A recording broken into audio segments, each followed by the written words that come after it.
bagi kita untuk mencurahkan rasa rindu di dada. Esok aku akan pergi lama kembali.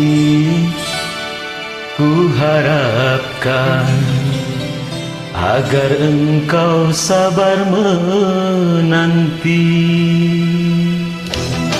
Asik.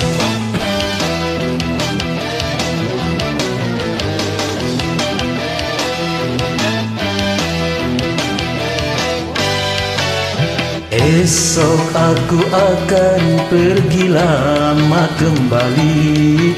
Ku harapkan agar engkau sabar menanti.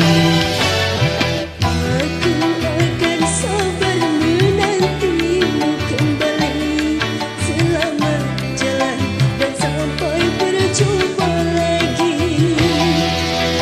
Esok kita akan berpisah.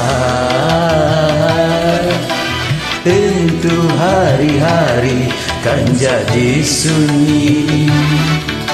Esok kita akan berpisah. Tentu hati akan rindu sekali. Semakin lama kita berpisah, Semakin mesra saat berjumpa.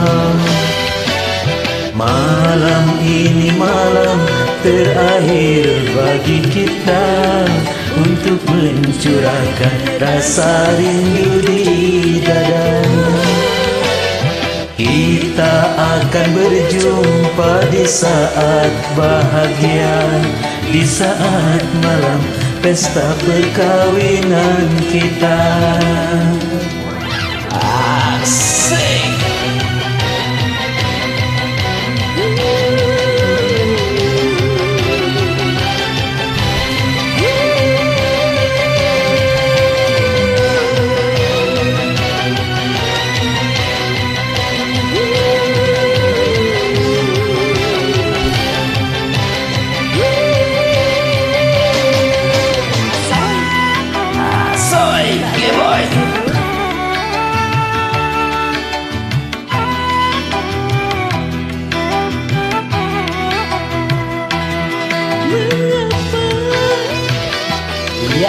Mengapa hatiku berdebar-debar, seakan-akan ku ragu untuk merelakan kepergianmu kasih.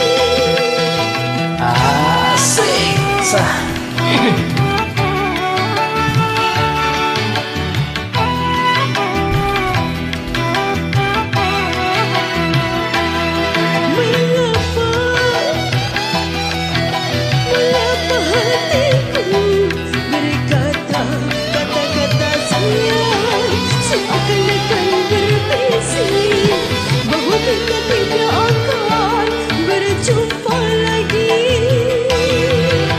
Kepergianku hanya untuk kembali.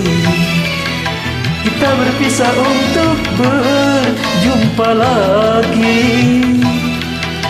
Kecuali bila Tuhan menghendaki. Tentu saja kita harus rela hati karena kehendaknya itu yang terjadi. Esok aku akan pergi lama kembali. Ku harapkan agar engkau sabar menanti.